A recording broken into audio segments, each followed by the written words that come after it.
الخفقين يا حبيبي يا محمد يا عروس الخفقين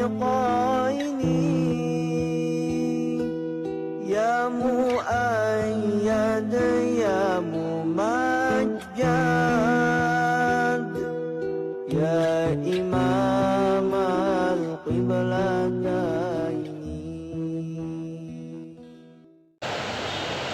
السلام عليكم ورحمة الله وبركاته.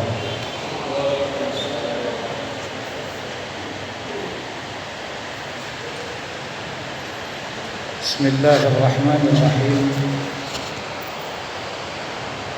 الحمد لله الذي جعل العلم أربع الصفات الكمالية، وأشهد أن لا إله إلا الله وحده لا شريك له، وأشهد أن محمدا عبده ورسوله الذي خصه الله تعالى بجميع كمالات العبودية.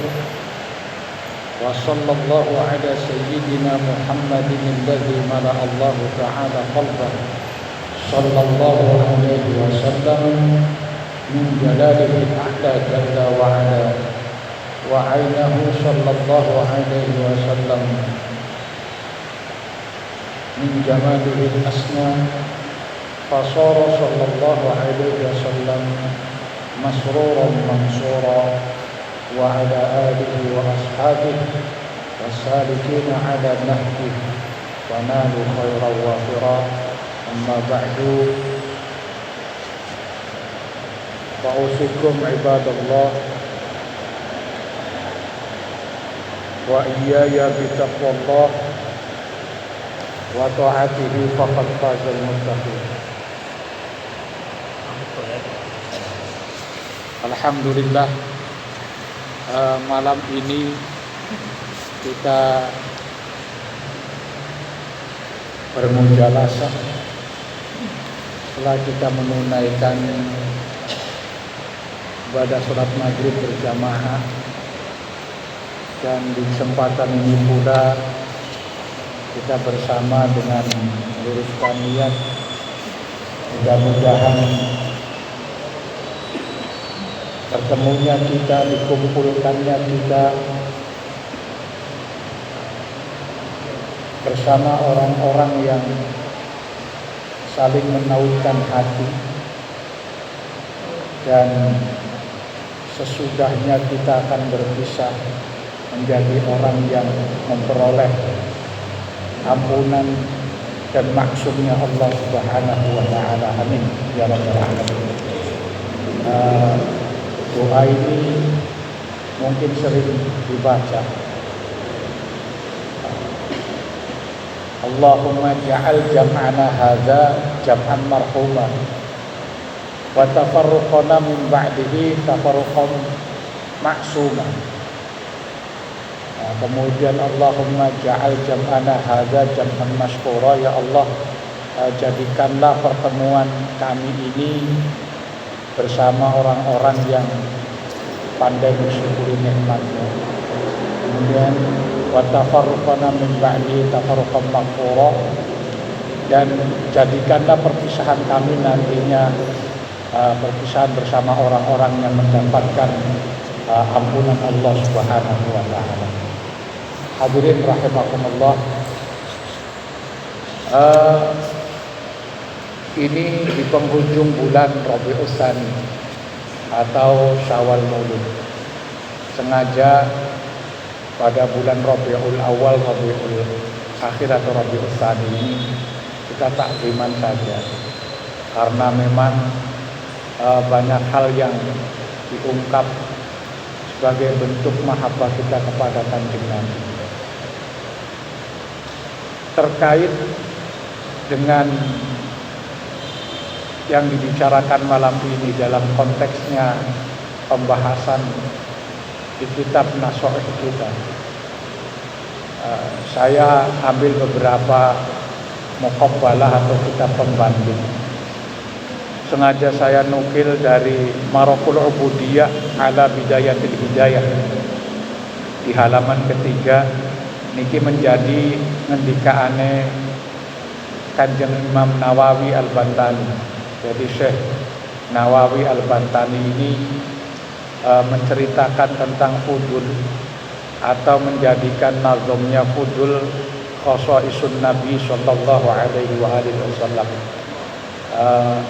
Di pondok atau di pesantren ini sering dibaca sebagai nazom jimat.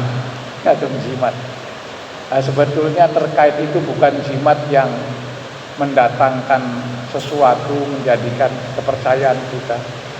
Akan tetapi saking khosoisun Nabi ini dituliskan, kalau Anda menuliskan khosois ini dalam kertas kemudian disimpan sajalah di rumah, itu akan bisa menjadi penjagaan dengan wasilahnya.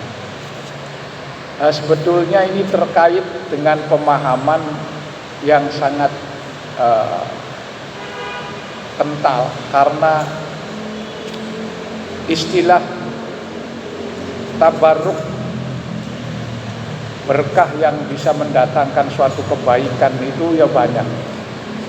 Mungkin kita mengingat Khalid bin Walid, Khalid bin Walid.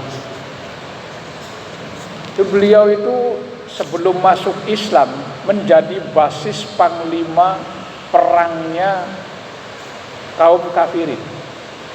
Khalid bin Walid. Justru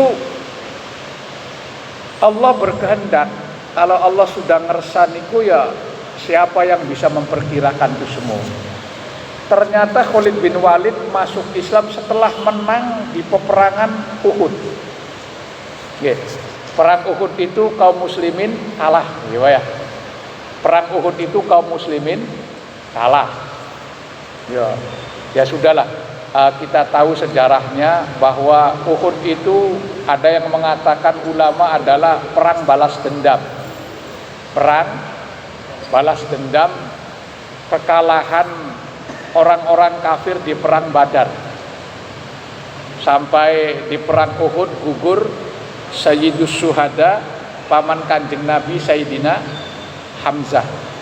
Itu karena memang ya mereka itu berhamburan untuk berebut ghanimah, rampasan perang. Tapi karena kita pasukan panah yang di atas bukit Uhud itu tidak disiplin, akhirnya terjadilah insiden tragedi berbaliknya musuh menyerang dengan tiba-tiba. Itu di perang Uhud.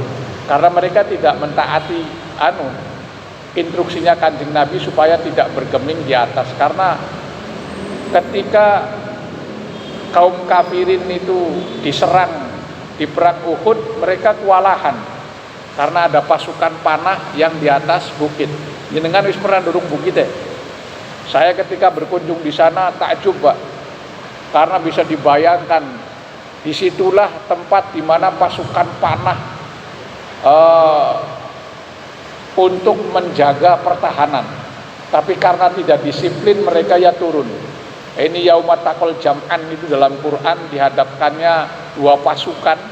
Itu maka kaum muslimin ya keteter karena nggak nyangka ketika mereka berebut ghanimah di bawah, itu orang-orang musyrik, orang-orang kafir berbalik menyerang kaum muslimin. Justru kemenangan di perang Uhud yang dimenangkan oleh kaum musyrikin, kaum kafirin itu membuat Khalid bin Walid, panglima perangnya, masuk Islam. Ini sesuatu yang kalau perkiraan logis nggak ini.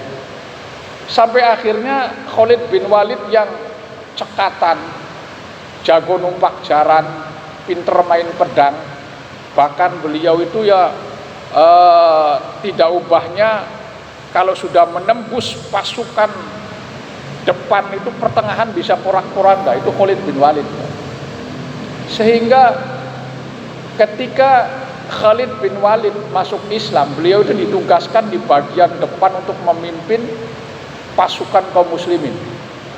Betapa luar biasa, sampai dikenal para sahabat itu kalau sudah pasukan musuh saja, kalau sudah siapa panglimanya Khalid, itu sudah gemetar-gentar, Pak.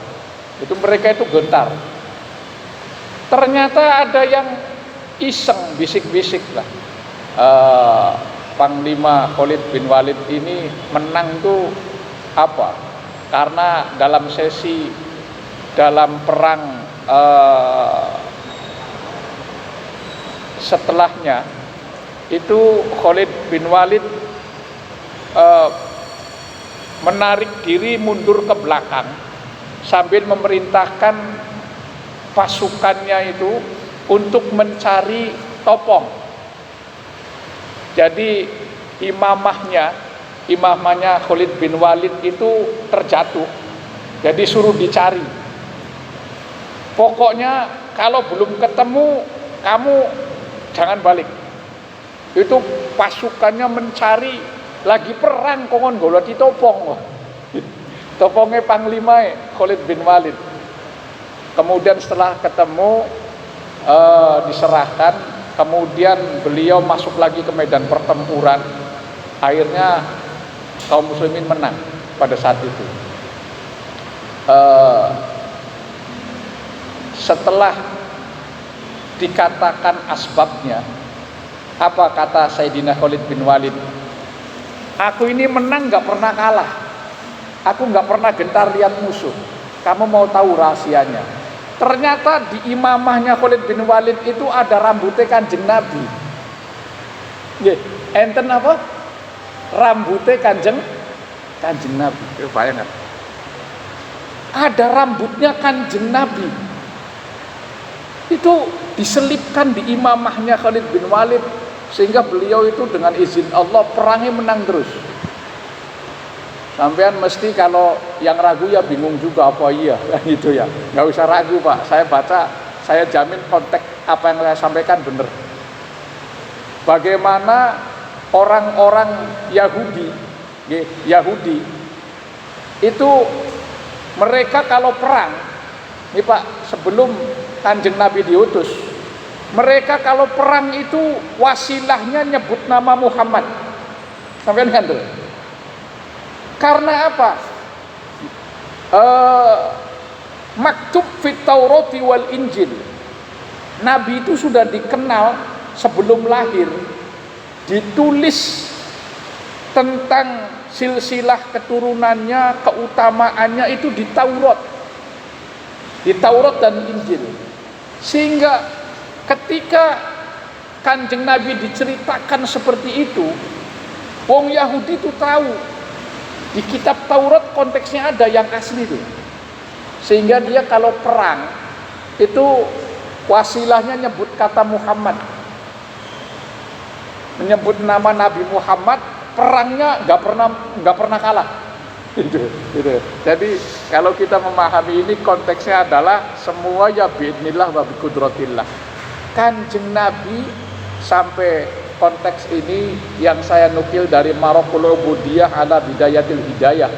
Kebetulan kitab saya yang saya salin di halaman ketiga, termasuk nanti di Nasoir tentang Khosaisun Nabi.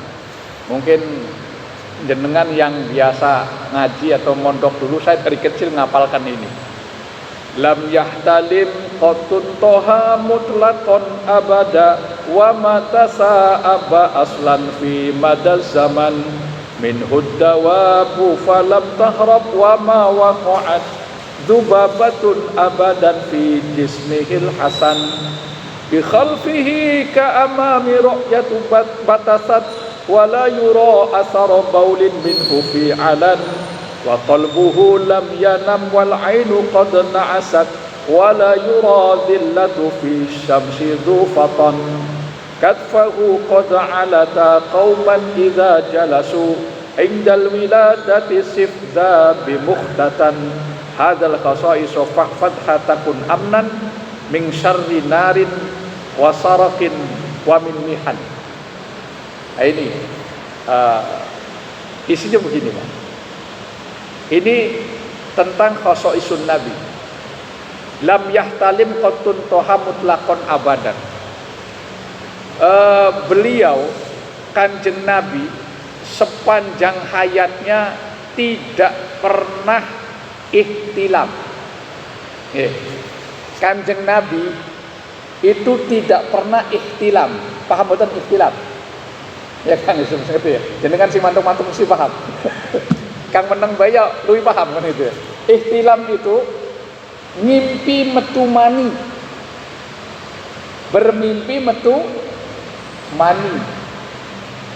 Jadi keluar mani ihtilam itu dalam syariat Islam, dalam fikih merupakan ciri atau yang menandai bahwa seseorang sudah mengalami akil balik. Dengan yang ngajin tapi nang ikan alamatul bulugi utawi piro-piro tengere balik niku ya wonten 3. Yang pertama adalah tamamu khamsa asharata sanatan, sempurnane umur 15 tahun fid dzakari wal unsa ing dalam wong lanang lang wong wadon kan gitu. Jadi ketika umur seseorang sudah mencapai 15 tahun menurut perhitungan hijrah, jadi tahunnya tahun hijriah, sampai saniki PR sekerjanan durung sampean nyocokaken lahir hijriah tahun pira. Ya sekarang sudah canggih, Pak. Saya sampai sekarang hafal.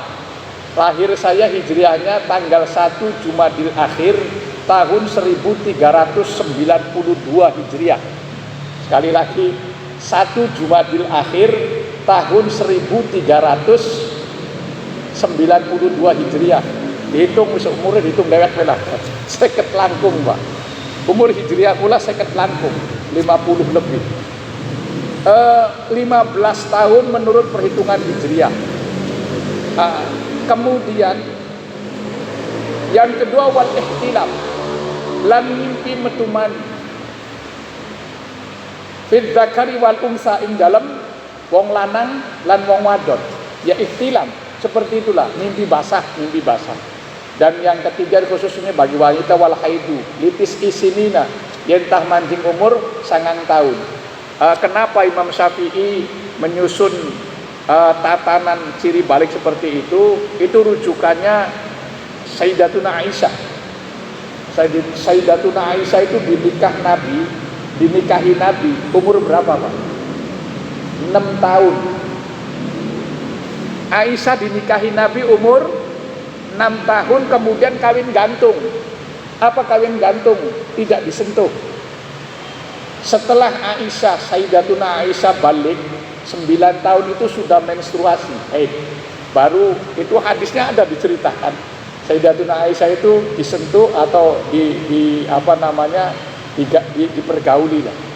Itu memang seperti itu. Dan pada kondisi tertentu di mana ketika seseorang sudah mencapai akil balik, mungkin sebagian daerah ada dan sebagian yang lain juga dianggap sesuatu yang oh ini kok seperti itu. Mungkin saya tanya gini, Pak. Ada istilah kita ini disebut Islam keturunan. Pernah dengar belum? Kita ini disebut Islam keturunan. Itu pun kita bersyukur karena ibu bapak kita muslim, kakek buyut kita juga seorang muslim. Kita terlahir menjadi muslim. Kemudian ya kita lahir menjadi muslim. Kemudian ada yang mengatakan bahwa ketika anak sudah mendapati masuk pada usia balik atau akil balik, itu anak ditaklif, statusnya menjadi mukallaf. Bahasa daerah sana itu nyebutkan niat balik. Sampean pernah durung ana wong maca niat balik lafate priben? Niat balik balik jeku dunia. Ternyata memang ada.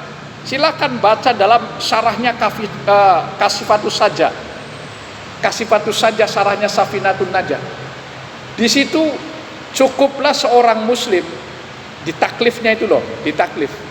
Ketika dia balik, menginjak usia balik, kemudian sholat dan membaca tasyahud, membaca 2 kalimat syahadat di dalam sholat. Asyhadu an la ilaha illallah wa asyhadu anna muhammadar rasulullah. Itu namanya taklif.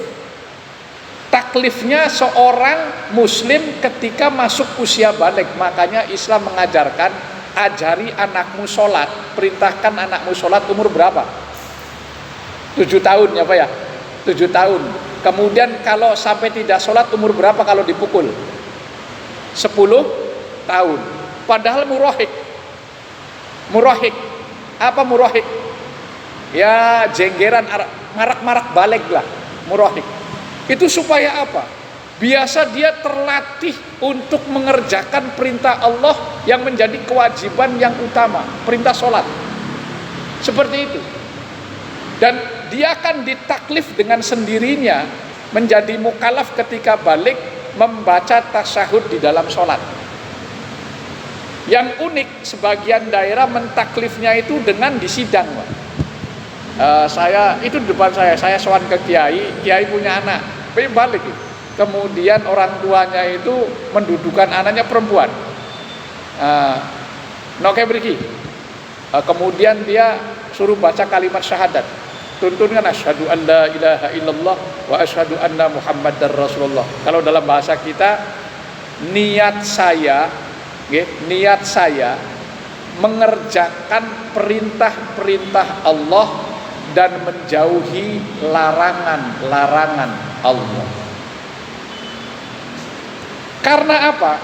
Orang ketika ditaklif sudah usia balik menjadi mukallaf, maka perhitungan perbuatan dosa dan amal soleh ibadahnya tanggung jawab sendiri, Pak. Makanya ada hikmah yang tersirat di situ. Dia itu memaklumatkan, mendoktrin atau mentaklif anak yang balik, niat saya mengerjakan perintah Allah dan menjauhi larangan-larangan Allah. Paham ya? Jadi seperti itu. Makanya saya bilang ini khosok isi Kanjeng Nabi. Beliau itu tidak pernah sepanjang hidupnya ihtilam atau bermimpi. Tapi ihtilam bagi umatnya itu sesuatu berkah. Ihtilamnya berkah karena bisa menandakan atau mencirikan balik. Wis gampangane sampean ngiri wong bocah lanang bakal balik iki, Pak. Seneng kacaan. Kemudian di belakang kantong celananya itu ada sisir. Sudah mulai ngerengek kesampean minta minyak rambut. Kalau sudah tipenya begini, pakai baju juga mintanya yang disetrika. sudah kelihatannya mau rapi. Ini mencirikan balik. Pernahkah kita melihat perkembangan anak seperti itu? Ini penting juga, Pak. Ya karena sudah balik. Makanya ketika umur dari 1 tahun 2 tahun itu ya saya dengan ibunya anak-anak itu ya suka kita kalau nggak bangun komunikasi ya nggak nyambung. Dah sampean bagiannya itu. Jadi istri saya itu ya kalau nadzoman, kalau ngajarkan nadzoman meskipun anak sambil main, meskipun anak-anak saya itu sambil main, Pak. Ya pokoknya sih yang baca sholawat nariyah atau nadzomnya Allah wujud kidam bako. Atau kadang beliau atau istri saya membacakan nazom-nazom yang terkait dengan sifat-sifat tauhid seperti salbiyah, yang Allah wujud kidam bako dan lain sebagainya. Itu secara refleks dia dengarkan sambil naik motor tak bonceng itu sambil baca sesuatu. Dia belum mengenal tapi sudah hafal. Program begitu. Ketika munggah sudah mengerti ideng itu, dalam arti ideng itu bisa diajari membaca ini nulis atau ning huruf. Itu paling tidak kita bisa jariah. kalau memang kita tidak pinter ngaji yang begitu dalam. Itu memang sudah terbiasa tradisi itu, karena saya pun sowan ke kiai, "Kiai, yo kamu ajari sendiri." Ya sudah, kiai juga bilang bahwa anak-anak beliau juga ya tidak diajari sendiri loh. Jadi rata-rata mereka yang ngajinya keluar. Pun saya paling tidak invest bisa jariah saya itu sampai kelas 6 SD. Alhamdulillah kebanyakan dari mereka kelas 3, kelas 4 khatam Quran. Khatam Quran kemudian diajari nazom Hidayatus Sibyan. Itu bagian istri. Kalau saya yang praktis saja, ngapalkan tajwid cepat, pokoknya tajwidnya, goribul ayatnya, dia hafal nomor suratnya, ya sudah. Paling tidak sudah khatam Quran kelas 3, kelas 4 SD. Nanti di sana mulai ngaji Sapinah Rembiek. Sapinah Rembiek. Wis sambil itu saja, Pak. Yo karena istri saya juga ya sama dari pondok, teman satu di pondok. Jadi ya dia ngajarkan Sapinah Rembiek. Nanti sambil ngapalkan dulu caranya. Alamatul bulughi utawi piro-piro tetengere balik, tapi dengan gaya seperti itu mereka ya cantelan. Nah setelah kelas 6 keluar SD sekolah, ayo ngaji. Mau ndak mau kamu harus ngaji. Apa motivasinya? Man salaka tariqan yatlubu fihi ilman salakallahu bihi tariqan min turukil jannah. Jadi orang yang mencari ilmu itu sama dengan dia meniti jembatan menuju surga. Ketika dia mencari ilmu itu meniti jembatan menuju surga, maka salakallahu bihi tariqan, maka Allah akan mempermudah jalannya untuk mencapai itu, dari melalui jalan-jalan min turukil jannah, dari jalan-jalan menuju ke surga itu. Jadi mainstream atau cara pandang sebagian masyarakat kita kadang saya tidak bilang itu salah, sebetulnya itu ya sangat-sangat kurang tepat. Biasanya orang tua itu kalau nakut-nakuti anak bandel, bandel bae beli bisa diwarai tak pesantrenaken lah. Sok lamun sira bandel nakal tak pesantrenaken. Itu kan bagaimana Anda memandang dunia pesantren? Ketika orang tua mengatakan kalau kamu bandel susah dibilangin, angel diwarai, tak pesantrenaken. Jadi pesantren seolah mampirannya bocah-bocah banteng. Gitu. Itu ya keliru. Jadi enggak begitu juga. Ya meskipun ada pesantren yang sebagai transitan seperti itu, tapi tidak semuanya dan tidak banyak. Ya artinya pesantren tempat di mana kita mengaji, mencari ilmu atau menuntut ilmu.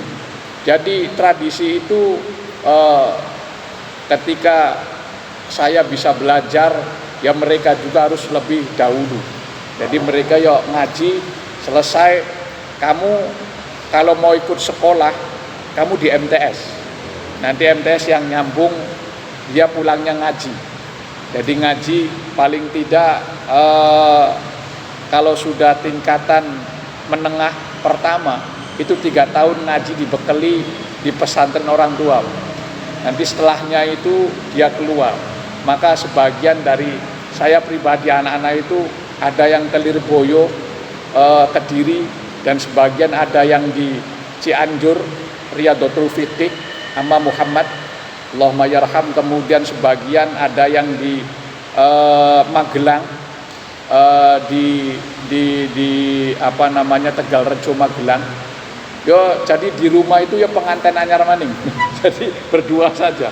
Semua yang paling kecil terakhir berangkat ke Magelang. Nah, itu sekarang tahun ketiga. Hari tahun ketiga itu ya sudah 3 tahun. Ya sudah. Kalau yang gede-gede sudah ada yang 6 tahun. Yang istri, yang perempuan itu ya ngajinya nggak usah jauh-jauh saya bilang. Saya punya 2 anak istri perempuan, satu mondoknya di Kangayib, itu di Jagasatru. Tapi setelah 6 tahun ngaji di sana. Kemudian karena sambil sekolah aliyah ya keluar dia ngaji Ngalong 3 tahunnya. Kemudian setelah di 3 tahun di Pondok Pesantren Jaga Satu. Kemudian yang gedenya di Kempek di Pondok Pesantren Kempek. Jadi seperti itu. Kalau sampean tanya bagaimana perasaan orang tua sekecil itu berangkat ngaji, ya sudah jangan ditanya, semua juga nggak tega. Tapi apa? Motivasinya adalah man salaka thoriqon yatlubu fihi ilman. Jadi mereka itu sedang biarlah meniti jembatan ke surga. Nganggo ngenteng-ngenteng amanah, ngenteng-ngenteng tanggung jawab kula sampean. Karena saya sering menyampaikan kita nggak mau rugi. Kalau orang yang ngajarkan, saya pun pengen jariah. Paling tidak jariah kita yang ngajari huruf, Pak. Sebelum anak ngaji kan orang tua yang ngajari. Ya kamu ini bacanya begini, ya sudah ngaji. Yang biasanya di rumah buka saya pengajian tuh ya anak-anak ngumpul, mereka ikut ngaji. Ya mereka rata-rata sudah khatam, kemudian setelahnya dia belajar. Jadi kembali bahwa semua berangkat dari satu keniatan atau kebaikan, kemudian dari khosoisun Nabi itu bisa menjadikan pelajaran. Kalau Nabi itu punya kekhususan tidak pernah ikhtilam, tapi umatnya ya ikhtilam. Enggak, mereka ya kalau sudah itu diniatkan untuk mengerjakan perintah Allah dan meninggalkan larangan-larangan Allah. Kemudian beliau Nabi punya kekhususan, sepanjang hayatnya beliau itu tidak pernah menguap. Nguap, Pak, angop. Kalau bahasa Sunda helai, iya, menguap. Kalau di kita menguap bagus tidak? Umatnya ini kita umat Kanjeng Nabi. Kalau Kanjeng Nabi seumur hidup tidak pernah menguap. Kalau kita itu angop pegawaian, gampang angop. Apa maning awake pegel, angop. Itu barokah, Pak. Kita mesti bersyukur karena kita masih diberi angop, diberi menguap. Betapa tidak kalau setingkat umatnya tidak ada isaroh dengan menguap, maka saya tanya dulu, doa menguap itu apa? Doa menguap, dongai angop. Masa apa sih doa angop? A'udzu billahi minasyaitonir rajim. Tapi aja bari angop. Masa ta'awun bari angop. Jadi angop dulu, sudah angop sambil adabnya itu ditutup, ditahan, kemudian setelah angopnya selesai, a'udzu billahi minasyaitonir rajim. Itu karena kita berlindung dari godaan setan. Angop itu kita dipermainkan, Pak. Maka Nabi membentengi umatnya, kalau kamu menguap, ya udah bacanya ta'ud, minta berlindung kepada Allah.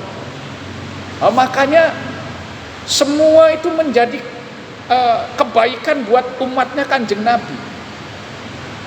Bapak bisa bayangkan kalau tidak ada angop bagi kita, itu bahaya. Sampai jangan lihatnya orang yang ngaji di majelis taklim kemudian angop gitu ya. Tapi lihatnya supir yang lagi enak pegang kendaraan bawa penumpang, lamun langka angop langsung turu. Bahaya mboten? Lagi nyetir toli beli ngantuk, beli angop maning toli lep turu. Ya wis, belahi, Pak. Kan seperti itu. Maka ada menguap dengan isaroh itu bagi umatnya itu menjadikan fitrah dan barokahnya. Tapi kalau Kanjeng Nabi punya kekhususan, tidak pernah menguap. Kanjeng Nabi tidak pernah menguap. Kemudian termasuk dzubabatun abadan fi jismihil hasan. Tubuhnya Kanjeng Nabi itu tidak pernah dihinggapi lalat dan nyamuk. Karena apa? Karena badan Kanjeng Rasul itu ya wangi, keringatnya saja berbau wangi. Maka dalam beberapa konteks riwayat, Rasulullah itu senang dengan anak kecil. Kalau anak kecil itu beliau biasanya memegang kepala anak-anak itu. Nah itu, maka orang akan tahu bahwa si anak ini habis dipegang kepala oleh Kanjeng Nabi. Dari wanginya yang khas, itu diketahui oleh orang-orang yang mencium aromanya bahwa anak ini telah dipegang kepalanya oleh Kanjeng Nabi. Bisa bayangkan. Maka jenengan nalikane duwe bayi, jenengan punya anak, biasanya kan sowan ke orang alim, orang soleh. Itu sama orang soleh jibrutan. Mbah Yai niki nyuwun barokah di barokah nih. Saya itu kalau punya anak bayi gitu Pak, nanti sama Mbah Yai diimban, kemudian dipegang kepalanya. Sampai ketika itu juga masih terngiang di telinga saya. Terus ketika saya sowan ke guru, beliau bilang, "Man, nek kue dua anak, niku jangan sekali-kali memegang kepala anak kecuali 3 haknya." Nggih, memegang kepala anak 3 haknya. Pertama, membelai mengasihi, kedua, mendoakan. Hanya itu, Pak. Dan janganlah sampean sekali-kali melakukan kalau emosi, marah, gepel, ndase bocah. Jangan. Kalau sampean marah, emosi, jangan memegang kepala anak. Maka hak kepala anak kita dipegang itu untuk membelai, mengasihi, menyayangi, dan mendoakan. Makanya banyak doa-doa muntoh, doa-doa muntoh. Satu contoh misalkan, sebetulnya pendidikan pranatal ini, pendidikan pranatal. Tapi setelah anak lahir, itu biasakanlah dibacakan di umbun-umbunnya itu selain doa-doa perlindungan atau doa muntoh, misalkan surat Al-Qadar. Inna anzalnahu fi lailatul qadr wa ma adraka ma lailatul qadr. Lailatul qadri khairum min alfi syahr. Tanazzalul malaikatu warruhu fiha biidzni rabbihim min kulli amr. Salamun hiya hatta matla'il fajr. Dipegang kepala 7 kali, tiupkan di umbun-umbunnya. Apa makna khawas dan faidahnya? Agar anak keturunan kita dijauhkan dari perbuatan zina. Al-Qadar. Kemudian bacakan di dada anak kita surah Al-Insyirah, alam nasrah laka sadrak. Tiupkan agar apa? Hatinya amba, lega. Maka doa itu sebagai sarana wasilah kita, yang memang semua ulama dengan doa wasilah tawasul amal soleh itu tidak ada pertentangan sama sekali. Itu tidak ada khilaf dalam ulama. Makanya doakan.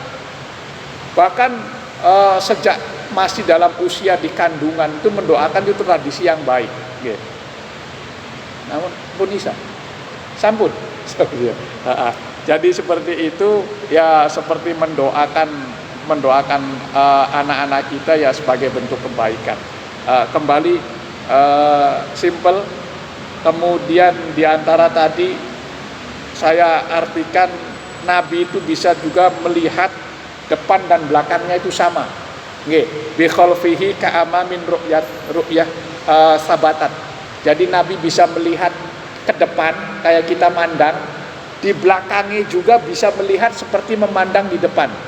Udah gitu aja ya.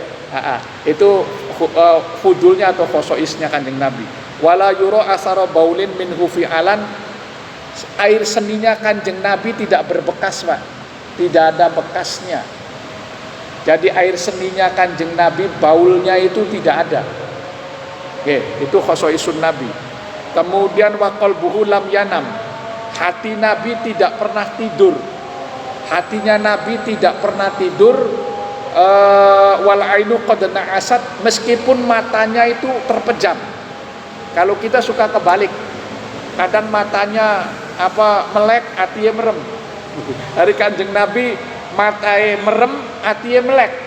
Hari kula matai melek, kadang hatinya merem. Apa maning matai merem, hatinya peteng rumpet. Makanya ya seperti itulah yang disampaikan. Kemudian wala yura zillatun fis syamsi dzufaton. Itu Kanjeng Nabi tidak ada bayang-bayangnya. Karena di awan. Jadi terkena sinar matahari tidak ada bayang-bayang, itu Kanjeng Nabi. Kemudian kalau berdiri dan duduk itu tidak lebih tinggi dan tidak lebih pendek dari orang lain. Badannya itu ideal. Sampean bisa baca dalam inilah Sunan At-Tirmidzi As-Sama'ilul Muhammadiyah, sudah gitu. Itu referensinya. Kemudian beliau itu ketika lahir sudah dikhitan. Wallahu a'lam bishawab. Insyaallah pertemuan yang akan datang kalau kita diizinkan, bukan saja khosoisnya atau fudulnya Kanjeng Nabi, kita juga punya fudul, Pak. Umatnya juga punya keutamaan. Apa itu keutamaannya? Insyaallah di waktu yang akan datang kita bisa nyambung dari kitab yang sama, yaitu Nasha'ihul Ibad. Oke, terima kasih. Subhanallah bihamdihi adada khalqi wa ridha nafsi wa zinata arshi wa midada kalimati. Subhanallah wa bihamdihi adada khalqi wa ridha nafsi wa zinata arshi wa midada kalimati. Subhanallah wa bihamdihi adada khalqi wa ridha nafsi wa zinata arshi wa midada kalimati. Subhanakallahumma wa bihamdika asyhadu an la ilaha illa anta astaghfiruka wa atubu ilaik. Bismillahirrahmanirrahim. Alhamdulillahi rabbil alamin. Allahumma salli wa sallim wa barik ala sayyidina habibina syafi'ina wa qurrati a'yunina wa maulana Muhammad sallallahu alaihi wasallam wa ala alihi wa sahbihi ajma'in. Hamdan syakirin, hamdan na'imin, hamdan yuwafi na'amahu wa yukafi mazidah. Ya Rabbana lakal hamdu kama yanbaghi li jalali wajhikal karim wa 'azimi sultanik. Subhanaka la nuhsi sana'an 'alaika anta kama asna'ta 'ala nafsik. Allahumma lakal hamdu wa ilaikal mustaka wa antal musta'an. Allahumma ja'alna wa auladana dhurriyyatana wa jama'atana salihin, alimin, amilin, syakirin, sabirin, barin, maqbulina du'a'uhum bijahi sayyidil mursalin. Rabbana ighfir lana dhunubana wa liwalidina wa limasyayikhina wa li ustadina wa li zawjatina wa li auladina wa liman lahu haqqun 'alaina wa li jiranina wa li ashabina fid din wa li jami'il muslimina wal muslimat wal mu'minina wal mu'minat al ahya'i minhum wal amwat wa tabi' bainana wa bainahum bil khairat innaka 'ala kulli syai'in qadir wa qur rabbi ighfir warham wa anta khairur rahimin. Allahumma rabbana atina fid dunya hasanah wa fil akhirati hasanah wa qina 'adzaban nar. Wa sallallahu ala sayyidina Muhammad wa ala alihi wa sahbihi wa sallam. Subhana rabbika rabbil izzati amma yasifun, salamun ala al mursalin walhamdulillahi rabbil alamin. Bisirri al-Fatihah. A'udzu billahi minasyaitonir rajim. Malik yaumiddin. Iyyaka Shiratal ladzina an'amta 'alaihim ghairil maghdubi 'alaihim waladdallin. Alaikum warahmatullahi wabarakatuh.